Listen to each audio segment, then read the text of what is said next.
ঝিনাইদহের চুয়াডাঙ্গা গ্রামে 5টি জঙ্গি আস্তানায় দিনভর র্যাবের অভিযানে 4টি শক্তিশালী বোমা, 20টি ডায়নামাইট স্টিক ও 30টি বোমা তৈরির সার্কিট উদ্ধার করা হয়েছে। আটক করা হয়েছে প্রান্ত ও সেলিম নামে 2 জনকে। এই অভিযান আগামীকাল সকাল পর্যন্ত স্থগিত করা হয়েছে।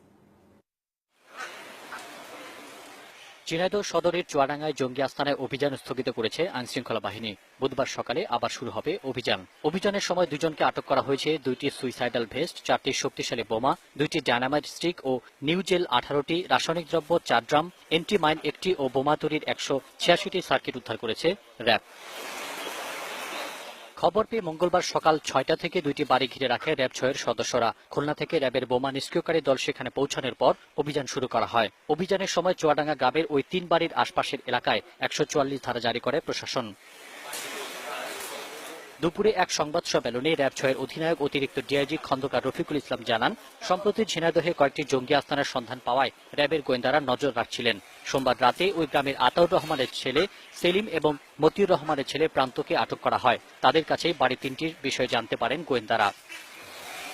ঝিনাইদহে গত 1 মাসে এ নিয়ে 5টি জঙ্গি আস্তানার খোঁজ পেল আইনশৃঙ্খলা বাহিনী। গত 20 এপ্রিল সদর উপজেলার পোড়াহাটি গ্রামে একটি বাড়িতে অভিযান চালিয়ে বিপুল পরিমাণ বিস্ফোরক ও বোমা তৈরির সরঞ্জাম উদ্ধার করে আইনশৃঙ্খলা বাহিনী। সবশেষ গত 5 মে মহেশপুর উপজেলায় এক বাড়িতে পুলিশের অভিযানে নব্য জেম্বের 2 জঙ্গি নিহত হন। আর সদর উপজেলার লেবুতলায় আরেক বাড়িতে পাওয়া যায় 8টি বোমা ও একটি 9am পিস্তল। DBC news desk.